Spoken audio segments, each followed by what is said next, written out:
Hello and welcome to another episode of EdgeCraft. I'm your host Matt, and it is great to see you today. So today we are going to finish up our gigantic Christmas tree. And that means finishing up the leaves and maybe putting some ornaments on the tree. So this should be fun. Now I have already flown far, far away, and I have picked up in my ender chest. Let's take a look.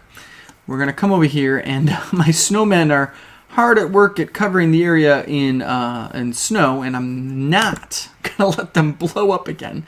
That was horrible. But inside here, I have got myself 1, 2, 3 chests, and this one is full of dark oak leaves. This one has just a couple of dark oak leaves, so we'll put those in there. And this one has just regular oak. So I'm not so wanting those right now. This one's empty, so put those two back. I will put this away for now. And this is the one right here that I want. You know what? Actually, on second thought, why don't I just put those down, and I'll just grab a whole bunch of these. Oh, look. I can take all of them. Well, that makes life easy. I just can't pick up my my shulker box. Okay, there we go. And I've also got 3 stacks of dirt, so I'm hoping that should be enough scaffolding. So we're going to jump straight away into a super fast time mode. I'm going to finish this Christmas tree really, really fast, and then we are going to decorate it together, and that will be fun. So I will see you on the other side of this time lapse. Okay, so in today's super fast time mode, we're going to continue and maybe even finish the story that we started in the last episode, where Saul becomes anointed as the first king of Israel by Samuel. So this is 1 Samuel chapter 9, and basically, if you remember from last time, Saul is from Kish, or his father is Kish, and Saul went looking for some lost donkeys, couldn't find them. And his friend has said, well, let's go check with this man of God. And so they're going actually to find Samuel, basically to ask him where these lost donkeys might be. Kind of a silly reason to go find Samuel. But anyway, that's where our story picks up. And they're in the town. They're about to go up to Samuel. Let's start in verse 14. So they went up to the town, and as they were entering it, there was Samuel coming toward them on his way up to the high place. Now the day before Saul came, the Lord had revealed this to Samuel. About this time tomorrow, I will send you a man from the land of Benjamin. Anoint him ruler over my people Israel. He will deliver them from the hand of the Philistines. I have looked on my people, for their cry has reached me. When Samuel caught sight of Saul, the Lord said to him, This is the man I spoke to you about. He will govern my people. Saul approached Samuel in the gateway and asked, Would you please tell me where the seer's house is? I am the seer, Samuel replied. Go up ahead of me to the high place, for today you are to eat with me, and in the morning I will send you on your way and will tell you all that is in your heart. As for the donkeys you lost 3 days ago, do not worry about them. They have been found. And to whom is all the desire of Israel turned, if not to you and your whole family line? Whoa, let's pause there for a second, because Saul never told Samuel anything about these donkeys, and Samuel already knows that. So that kind of confirms that God was definitely talking to Samuel about this situation and said, this is the guy. So, anyway, Saul answers in verse 21, But I am not a Benjamite. But am I not? So he's like, wait a second. Do you know who you're talking to? I'm a Benjaminite. So from the smallest tribe of Israel, and is not my clan the least of all the clans of the tribe of Benjamin? Why do you say such a thing to me? And Saul's kind of like, wait, what's going on here? You just said that my whole family line is going to be great and awesome, and I'm kind of like the least in my house, and that my clan is the least in all the clans. All right, let's keep reading. Then Samuel brought Saul and his servant into the hall and seated them at the head of those who were invited, about 30 in number. Samuel said to the cook, Bring the piece of meat I gave you, the one I told you to lay aside. So the cook took up the thigh with what was on it and set it in front of Saul. Samuel said, "Here is what has been kept for you. Eat, because it was set aside for you for this occasion, from the time I said I have invited guests." And Saul dined with Samuel that day. After they came down from the high place to the town, Samuel talked with Saul on the roof of his house. They rose about daybreak, and Samuel called to Saul on the roof, "Get ready, I will send you on your way." When Saul got ready, he and Samuel went outside together. As they were going down to the edge of town, Samuel said to Saul, "Tell the servant to go on ahead of us." And the servant did so. "But you stay here for a while, so that I may give you a message from God." All right, so Samuel is about to tell Saul the deal. So here we go in chapter 10. Then Samuel took a flask of olive oil and poured it on Saul's head and kissed him, saying, "Has not the Lord anointed you ruler over his inheritance? When you leave me today, you will meet two men near Rachel's tomb at Zelzah on the border of Benjamin. They will say to you, 'The donkeys you set out to look for have been found.' And now your father has stopped thinking about them and is worried about you. He is asking, 'What shall I do about my son?' Then you will go on from there until you reach the great tree of Tabor. 3 men going up to worship God at Bethel will meet you there. One will be carrying 3 young goats, another 3 loaves of bread, and another a skin of wine. They will greet you and offer you 2 loaves of bread, which you will accept from them. After that, you will go to Gibeah of God, where there is a Philistine outpost. As you approach the town, you will meet a procession of prophets coming down from the high place, with lyres, timbrels, pipes, and harps being played before them, and they will be prophesying. The Spirit of the Lord will come powerfully upon you, and you will prophesy with them, and you will be changed into a different person. Once these signs are fulfilled, do whatever your hand finds to do, for God is with you. Go down ahead of me to Gilgal. I will surely come down to you to sacrifice burnt offerings and fellowship offerings. But you must wait 7 days until I come to you and tell you what you are to do." All right, so this whole section is kind of interesting. Basically, Samuel says, okay, you're king. He anoints him. Go. But then he starts predicting the future. Not necessarily predicting it, but God's told Samuel what's going to happen. And Samuel doesn't necessarily understand it all. He just knows he's supposed to tell Saul. So he starts telling Saul all these things. Very, very, very specific things. And all these things end up coming true, but not in the next day. They actually come true over the next few years. But Samuel gives him a warning there at the end. He says, you must wait 7 days until I come. And that's a little bit of foreshadowing, because there is going to be a time when Saul does go to Gilgal, but it's going to be years from now. And when he goes, he's going to call for Samuel to come, but he's not going to wait the 7 days, and that's going to get him into some trouble. So we're going to finish this story up another time, but that's it. Saul is now the first king of Israel, and we're going to find out how he responds to that and how Samuel actually announces that to everyone else. But that'll be in the next episode. Let's get back to our giant Christmas tree.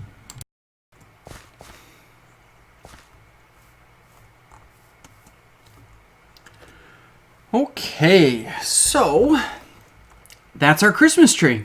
I ran out of leaves pretty much right on time. I was planning on going down to that level anyway, because I want to put some giant Christmas presents underneath it and things.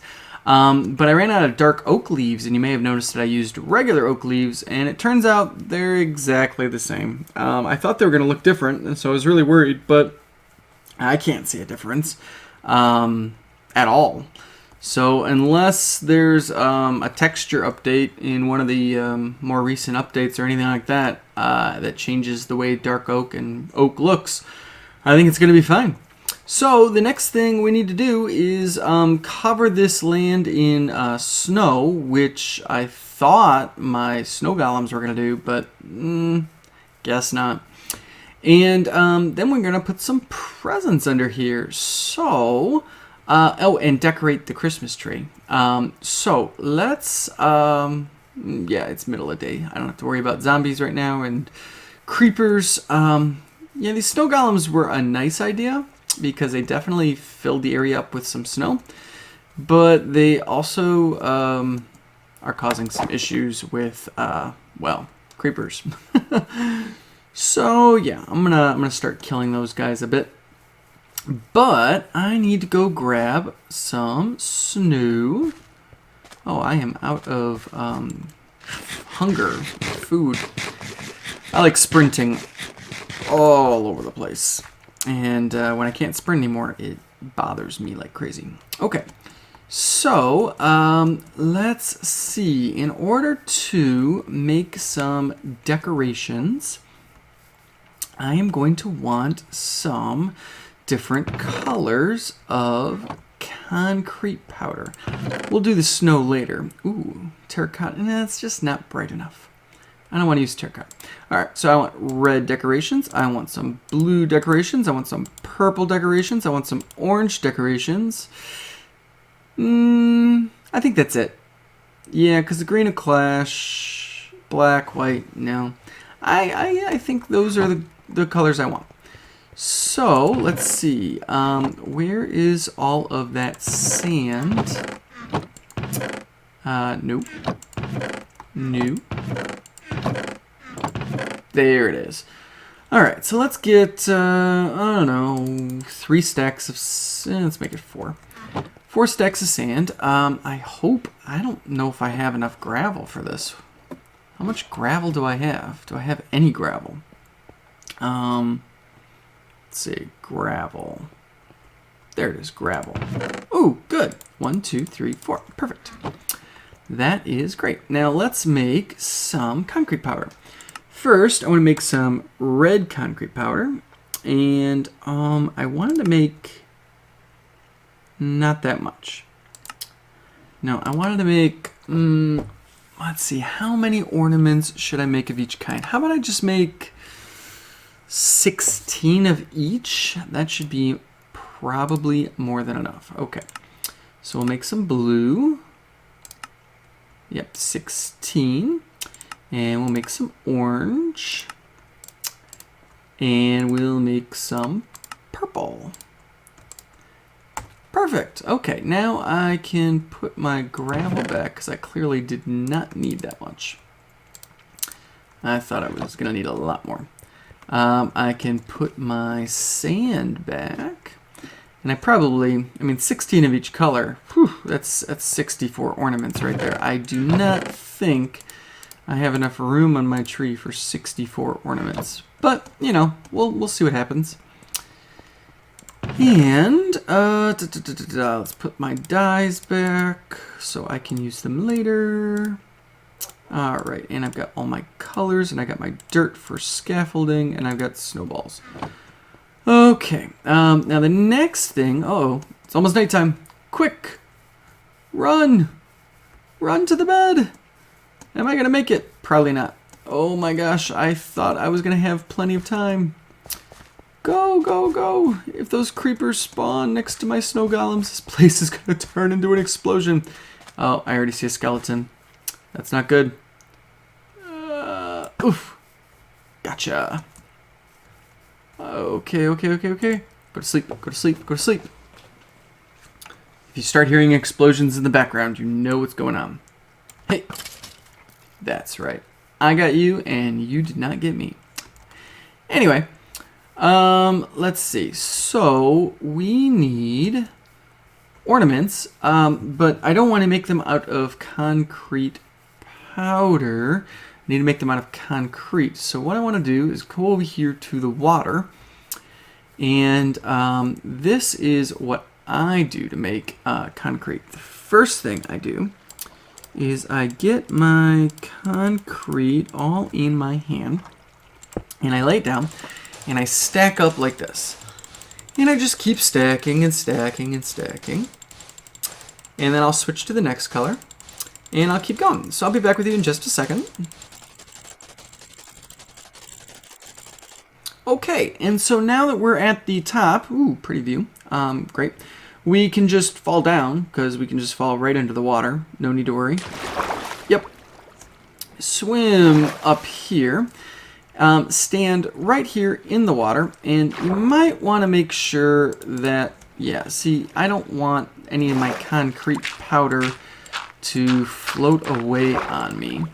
So I'm going to just kind of enclose this area a little bit. This will be my official concrete making area, perhaps in the future. You can tell that I've definitely harvested this area for sand and gravel. Look at this. This is, yeah, ugly. Anyway, so then you just come right over here. This tree's kind of annoying too. Go away, tree. Wow. Okay. Thanks. Anyway, you come right here, you get your pickaxe out, and you just start mining. And as you mine it, the next piece of sand falls down, and it turns into concrete, and you just get everything you need. So I'm going to do this real quick and be right back with you. Okay, and we should have 16 of each color, and we do. This is excellent.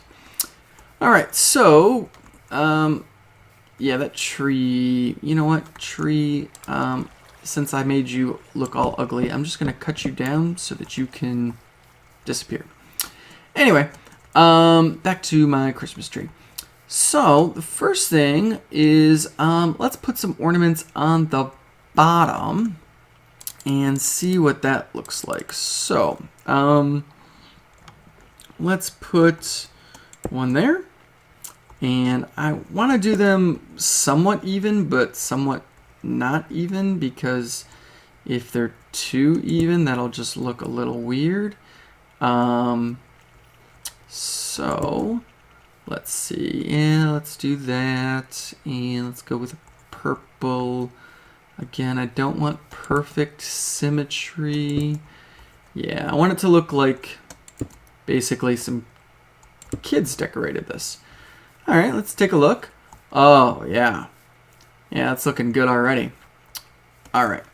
And you know what? I may have been wrong. 16 of each color might not be enough, because it depends if I'm going to decorate this all the way around. Because if I'm going to decorate it all the way around, I might need a lot more.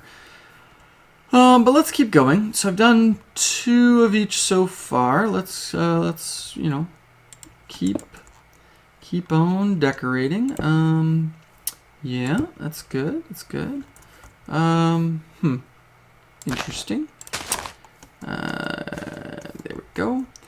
Oh, I need to get under there. There we go. And teal and red. Just like that. All right, that looks good. Cool. All right, well, I'm going to do this real quick, and I will be back with you in a second.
Okay, I think that looks fantastic. I love it.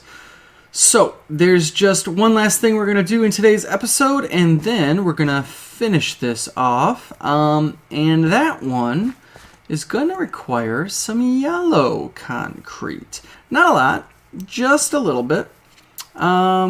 So let's take a look and see. I've got a little bit of yellow there. Let's make some yellow dye. Let's get some sand. I should have thought of this earlier when I had this stuff out, but you know what? That's okay. So there's some sand and some gravel. Definitely don't need a lot. There we go. Put the gravel away. And I'll go put the sand away. And, oops, sand goes here. I forgot. There we go. And now we just have to turn this into concrete quickly. And you may have already figured out what I'm going to do with this yellow concrete. But if you haven't, I guess it'll be a pleasant surprise, because I'm not going to tell you until we get over there and we do it. And I don't think I'm going to need all 16 of these. I don't really know how many I'm going to need, though. So I'm just going to make 16. And we will figure this out. I did think about something as I was placing those bulbs. You know, those Christmas ornaments. Our tree could maybe use some lights. I don't know if I should do lights with torches or end rods or something else. I mean, I don't know if that would even look good. So I would love to hear your ideas in the comments on what you think I should do, if this tree needs any like Christmas lights on it, or if it's good just the way it is. But we are going to go all the way up to the top. Let's see, almost there. Yeah, I'm there. And let's see if we can make this. I am a little bit worried because I've never made one of these before.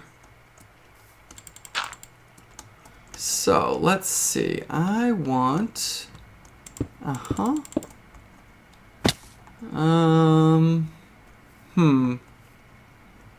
don't know.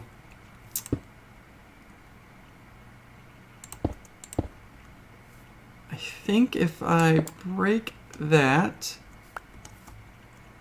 and if I do that again, yeah, it's got the beginnings of a star. That's what I'm making, obviously, is a star. Let's see. Make this go up another one. And yeah, I think I need one there.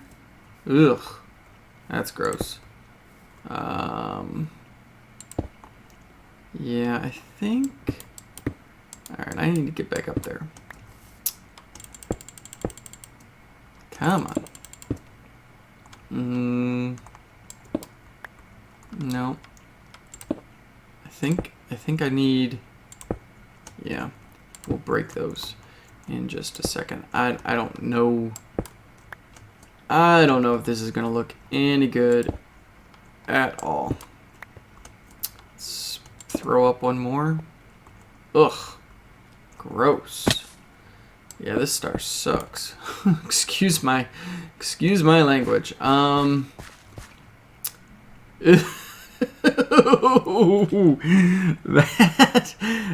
is ugly. Oh my goodness, that is ugly. And I think this is going to be ugly too. Yes, it is. Oh my goodness. That's just gross. All right. Let's try one more thing.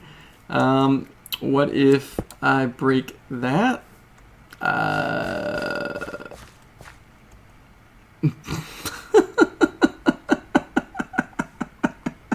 This is ugly. This is so horrible. I have no idea what I'm doing. Okay. Oh goodness. Okay. Let's try. Maybe making these thicker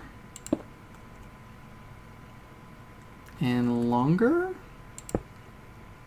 I don't think that's gonna work at all.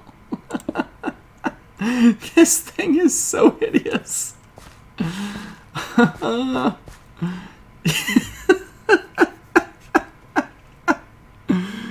Where'd all my yellow concrete go? I did not use 16 pieces of yellow concrete on this thing. Where's my yellow concrete?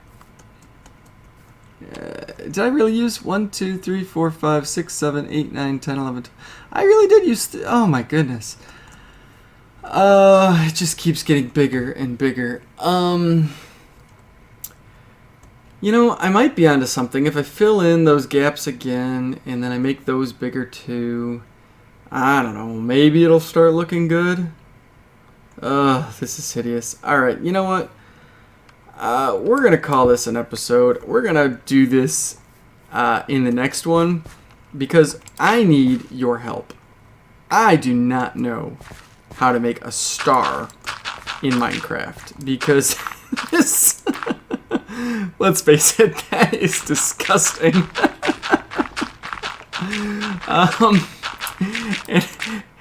And I know. Oh, creeper! Whoa. Oh, that scared me so bad. Oh my goodness. Anyway, what I was about to say, sorry if I scared you when I yelled. Whew. Oh, that terrified me. I know you would not want that on top of your tree. So, oh my gosh, that's ugly. So let's maybe drop me a comment, post me a picture, I don't know. Help me figure out how to put a star on top of this thing, because right now that is not working. So, yeah, that's going to be the end of today's episode. I'm sorry to leave you on an ugly star, but hey, let's ignore, ready? I cut off the star. There, the star's gone. Let's look at the rest of the tree. Now that is an awesome tree. And then we've got that. But I will see you in the next episode. Leave me some comments. Let me know what to do about the star. And God bless. I'll see you later. Bye.